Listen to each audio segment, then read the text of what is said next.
कि this is the primary circuit जो मैंने बताया, हाफ वेव प्रेसियन रेक्टिफायर। और इसी में ये जो मैंने आपको बताया ना कि अगर मैं यहाँ एक रेजिस्टर लगा के पॉजिटिव वैल्यू नेगेटिव वैल्यू, क्या इसका फर्क पड़ता है, जरा वो करके देखना, तुम्हें समझ आएगी कि यार ये एक और बड़ी इंटरेस्टिंग सी चीज बन गई है। वो क्या चीज है, जस्ट डू इट, कल फिर मैं आपको बताऊंगा। नाउ कमिंग बैक कि हमने प्रेसियन पीक डिटेक्टर बनाना है। इंटरेस्टिंगली हम फिर वो इसी बेसिक सर्किट से बनाएंगे। कैसे बनाएंगे? आम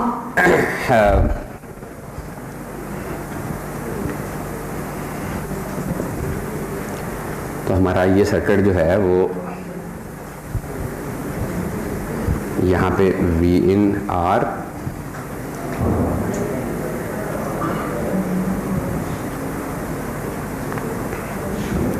सॉरी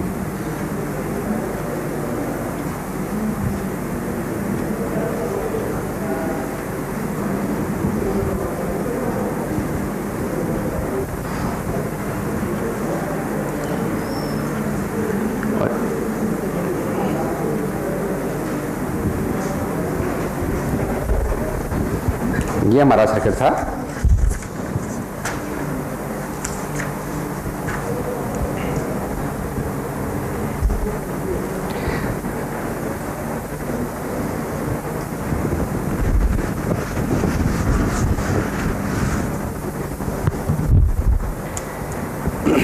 अच्छा, कीप इन माइंड कि वो पीक डिटेक्टर बनता कैसे था कि हम कहते थे जी इसके आगे कैपेसिटर लगा दें, तो ये आपका वी आउट होता था पीक डिटेक्टर का। लेकिन इसमें वही इशू था, 0.7 वोल्ट जो यहाँ इनपुट पे देंगे वैल्यू, जो कैपेसिटर के ऊपर वैल्यू आएगी वो इनपुट की पीक से 0.7 वोल्ट कम होती है। अब इसी तरह से हम इसके आगे कैपेसिटर लगा दें। ये हमारा डायोड बिहेव कर रहा है as a ideal diode. Capacitor लगा दें और इसके आगे हम एक ऑप एम्प लगा दें। ये क्या कर रहा है ऑप एम्प?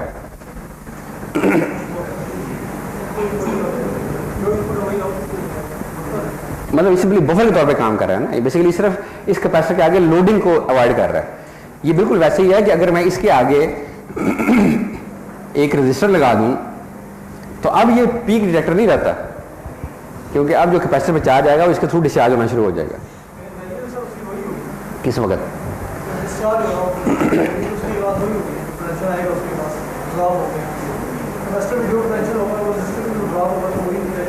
भाई ड्रॉप हो जाएगा ना जब इनपुट का साइकिल देखो ना, इनपुट ये आई, हम कहते थे कि आउटपुट इसके साथ 0.7 के ड्रॉप के साथ आती जाएगी यहाँ तक, इसके बाद आउटपुट रुक जाएगी। तो रुकेगी तो नहीं ना, अब तो बेसिकली इसके थ्रू पैसे डिस्चार्ज होना शुरू कर देगा, आउटपुट गिरना शुरू कर देगी। तो बेसिकली सिर्फ इस तरह की लोडिंग को अगर आपने अवॉइड करना है तो आपको इसके यहाँ पे वही एक बफर लगाना पड़ेगा। अब ये इसकी लोडिंग नहीं करेगा, अब आउटपुट ऐसे ही रहेगी। तो हमने वही एक बफर यहां लगा दिया, ठीक है। लेकिन आप कहोगे कि अब इसमें क्या चीज हो, करना सिर्फ ये है, इंटरेस्टिंगली सर्किट में चेंज सिर्फ इतनी होनी है कि आप ये जो यहां से जो इसको फीडबैक आ रही थी, आप इसको यहां से हटाएं और ये फीडबैक इसको यहां से दे दें, और ये वाली इनपुट आप खत्म कर दें, इनपुट यहां लगा दें।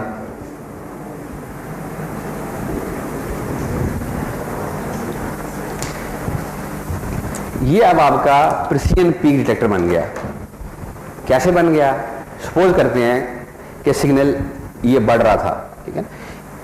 इस वक्त यहां पे कहीं हम गौर करते हैं, फर्ज करो जी इस वक्त यहां पे इसके क्रॉस 5 वोल्ट थे, प्लस 5 वोल्ट थे।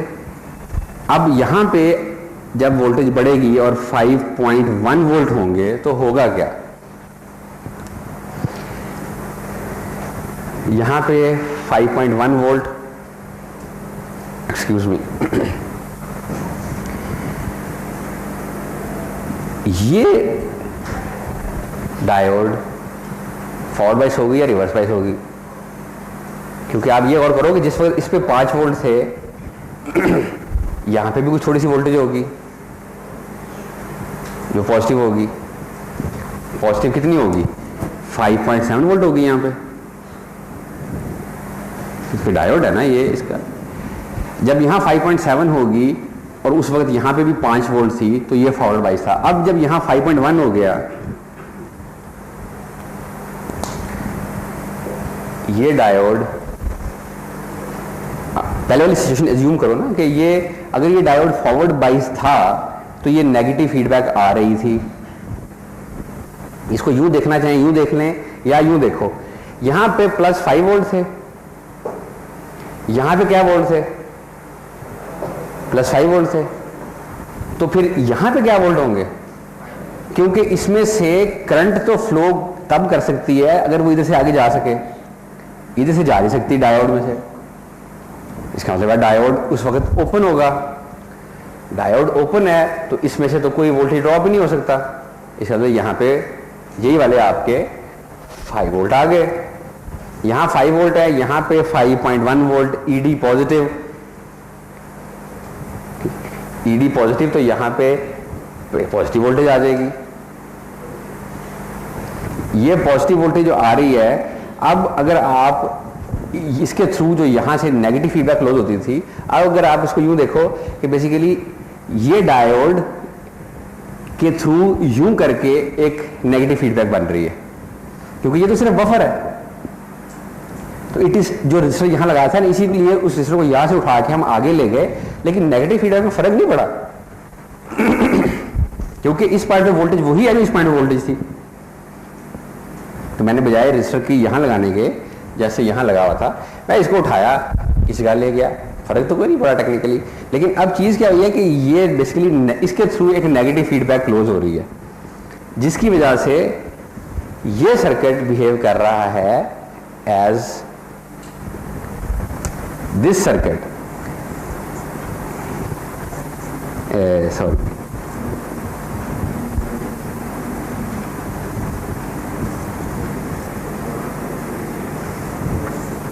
ये सर्किट क्या करेगा, इसकी आउटपुट क्या होगी?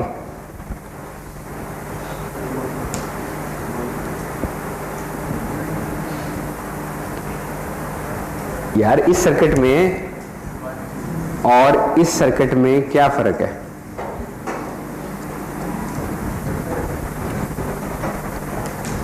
कोई फर्क नहीं है। बेशक हमने रजिस्टर लगा दिया है, लेकिन इस रजिस्टर में कोई करंट गुजर सकती है? नहीं, करंट कहां से गुजरेगी? इसके अंदर करंट जा नहीं सकती। तो ये रजिस्टर लगा हुआ है या नहीं लगा हुआ? Essentially it is the same circuit which is a kind of a unity gain buffer. तो सिर्फ ये देख नहीं कि यार यूनिटी गेन बफर में तो ये शॉर्ट होता है इसके साथ, नहीं, अगर रजिस्टर भी लगा हुआ है तो रजिस्टर में से इफेक्टिवली करंट तो गुजर ही नहीं रही, ये भी शॉर्ट ही है। तो ये यूनिटी गेन बफर है। तो अब अगर आप इसको देखो ना कि ये डायोड चूंकि नेगेटिव फीडबैक में घुस गई इसके थ्रू, तो ये हो गई एज अ आइडियल डायोड, यहां से गायब। और ये इसकी आउटपुट वही होती है जो इसकी इनपुट है। तो ये रजिस्टर अगर मैं यहां लगाता या यहां लगा दिया, फर्क नहीं पड़ा, it is still working in the negative feedback like this. तो इसलिए जो वोल्टेज यहां पे हमें मिलेगी वो वही होगी जो हम यहां दे रहे हैं। तो अब इसकी वोल्टेज 5 की बजाय 5.1 हो जाएगी। अब ये 5.1 घूम के इधर आ गई है। जब आप यहां 5.2 करेंगे, इनपुट यहां से मजीद बढ़ेगी, इस जगह भी वोल्टेज बढ़ जाएगी, क्योंकि now you start seeing this diode and the op amp as one with diode behaving as ideal.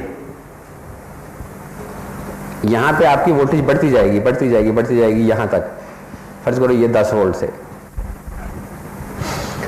अब 10 वोल्ट यहां आ गए। तो यानी इस पूरे साइकिल में यहां से लेके यहां तक ये डायोड के थ्रू ये फीडबैक लूप कंप्लीट होती रही और चूंकि फीडबैक कंप्लीट होती रही लूप, तो इफेक्टिवली ये सर्किट बन गया जो कि सिंपल वोल्टेज फॉलोअर कह लेते हैं, इसको बफर कह लेते हैं। ये बफर सर्किट है, जो इनपुट पे देते हैं वो ये आउटपुट वोल्टेज आ जाती है। जो यहाँ वोल्टेज देंगे वही वोल्टेज यहाँ होगी, वही वोल्टेज यहाँ होगी, कैपेसिटर के ऊपर उतनी वोल्टेज चार्ज हो जाएगी। अब सिनेरियो हुआ कि वोल्टेज ने अब यहाँ से इस जगह के आने के बाद तो कैपेसिटर पे वोल्टेज यहाँ तक पहुँच गई, इसके साथ साथ इनपुट के साथ साथ कैपेसिटर पे वोल्टेज प्रिसाइजली यहाँ तक पहुँची। अब कैपेसिटर पे वोल्टेज ये है और इनपुट कम हो गई। अब देखते हैं क्या होगा। इनपुट अब हो गई लेट अस से 9.9 वोल्ट। जब इनपुट 9.9 वोल्ट हुई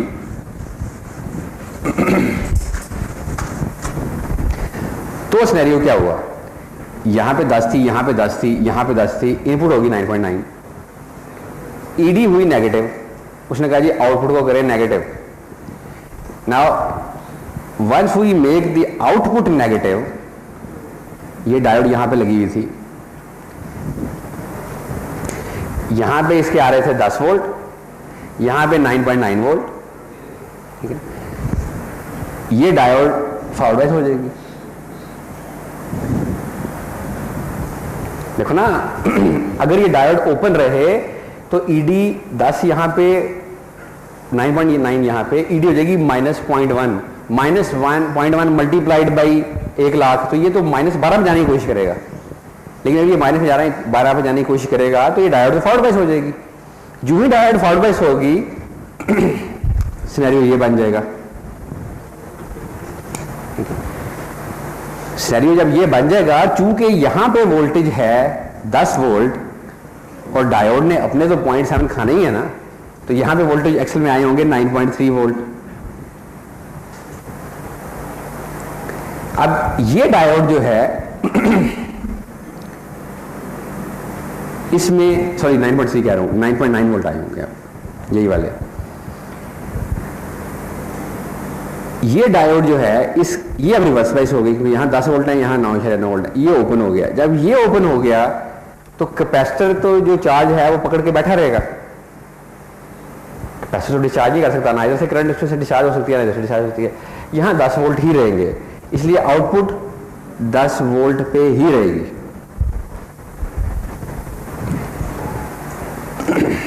ऑन दी अदर हैंड अगर हमारे पास इनपुट सिग्नल ऐसा आ रहा हो जिसकी वैल्यू चेंज होती है, फॉर एग्जांपल फर्ज करो ये आया, फिर ये आया, फिर ये आया, तो अब आउटपुट जो चलेगी वो यूं चलेगी, कैपेसिटर के ऊपर वोल्टेज आएगी, यहां पे आकर रुक जाएगी। अब इनपुट के ऊपर वोल्टेज कम हो गई ये गिरेगी। जब अगली दफा वोल्टेज इससे आगे बढ़ेगी फिर ये वाला डायोड फॉरवर्ड बायस हो जाएगा, ये ओपन बायस हो जाएगा। It will again start behaving as a buffer और इसके साथ साथ इनपुट कैपेसिटर के ऊपर जो है वो बढ़ना शुरू कर देगी लाइक दिस। फिर जब इस पीक पे पहुंच के इनपुट की वैल्यू गिरने लगेगी, कैपेसिटर की वोल्टेज यहीं पर रुक जाएगी टिल द टाइम ये इनपुट की वैल्यू इससे बढ़े। जब इनपुट बढ़ेगी कैपेसिटर फिर बढ़ना शुरू करेगा इस दौरान में यहां आके।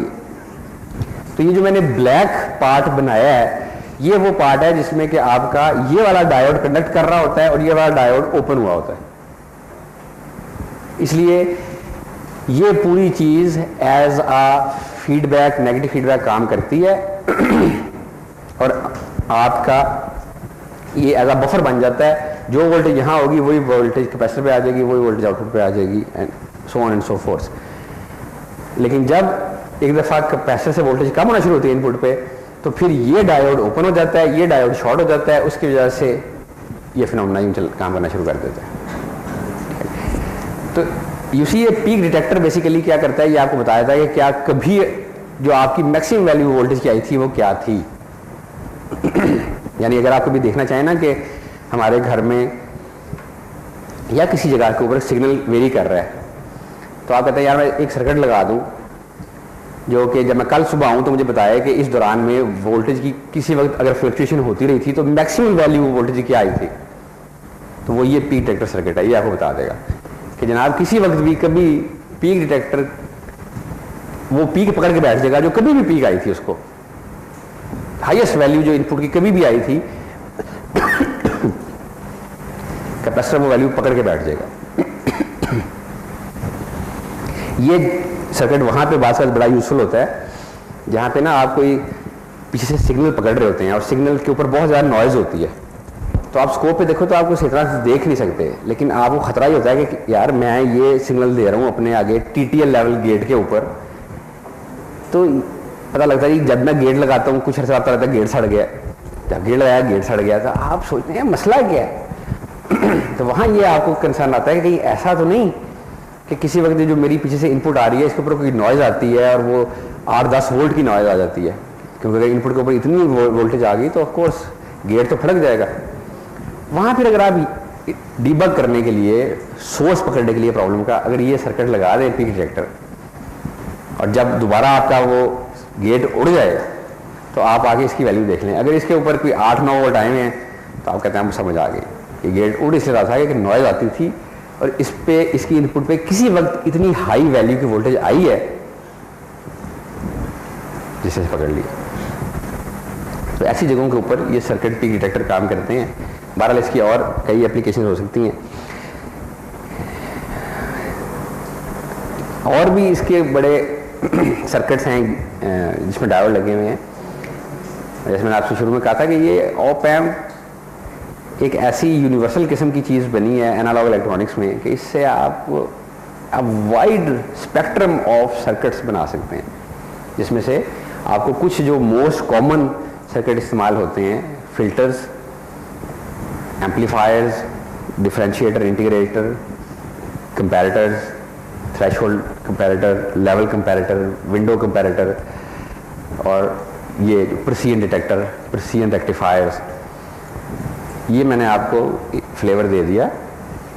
और स्पेशली एम्फेसिस जो मैं देना चाह रहा था इस पर वो ये था कि ये सर्किट भी आप देख लो, आपकी नॉलेज बेस में आ जाएं कि ये सर्किट होते हैं, क्या काम करते हैं, इनकी कहाँ कहाँ एप्लीकेशन होती है, एंड मोर इम्पॉर्टेंटली इन सर्किटों के साथ साथ आपको एनालिसिस की टेक्निक आ जाए कि अगर किसी भी ऑप एम्प में पॉजिटिव फीडबैक बन रही हो तो वो हमेशा एज अ कंपैरेटर बिहेव करेगा। उसका एनालिसिस करने का तरीका क्या होगा कि जी उसकी आउटपुट हमेशा या प्लस VCC पे होगी या माइनस VCC पे होगी, तो आप उसके हिसाब से UTP और LTP निकाल लेंगे।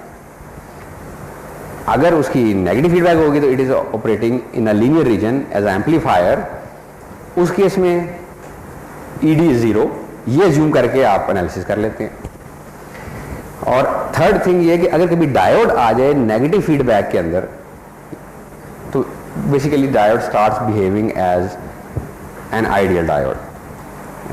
और उसके लिए एनालिसिस करने का तरीका यह है कि आप एक में ये जूम करते हैं कि ये डायोड ओपन होगी और एक आप ये जूम करते हैं कि डायोड शॉर्ट होगी, तो दोनों सर्किट का बिहेवियर देख लेते हैं और फिर आप देख लेते हैं कि यार ये डायोड किस वक्त ओपन होगी और किस वक्त शॉर्ट होगी। उसके हिसाब से फिर आप वो जो दो आपने सर्किट अलग अलग बनाए थे उनकी आउटपुट का ये पार्ट ले लिया और ये पार्ट ले लिया, कहते हैं ये आउटपुट होगी। This is how you do analysis of the circuit. बस इसे आज यहाँ ख़त्म करते हैं। कल मैं आपको वो बताऊंगा कि जो मैंने बताया था ना कि अब आप कोई भी ट्रांसफर फंक्शन हो उसको ऑप एम्प से कैसे इंप्लीमेंट करेंगे, और साथ ही 555 टाइमर एक और चीज़ जिसके अंदर घुसा हुआ होता है ऑप एम्प, और वो भी काम की चीज़ है, इसको कल देखेंगे। ये जो मैंने आपको भी एक ये दिया था सर्किट, इस पर ज़रा एनालिसिस करके ज़रा गौर करने की कोशिश करना, बताना है कि क्या होगा अगर मैं यहाँ -1 लगा दूँ, +1 लगा दूँ और इनपुट ये दे दूँ +-2 वोल्ट की। सी यू टुमारो।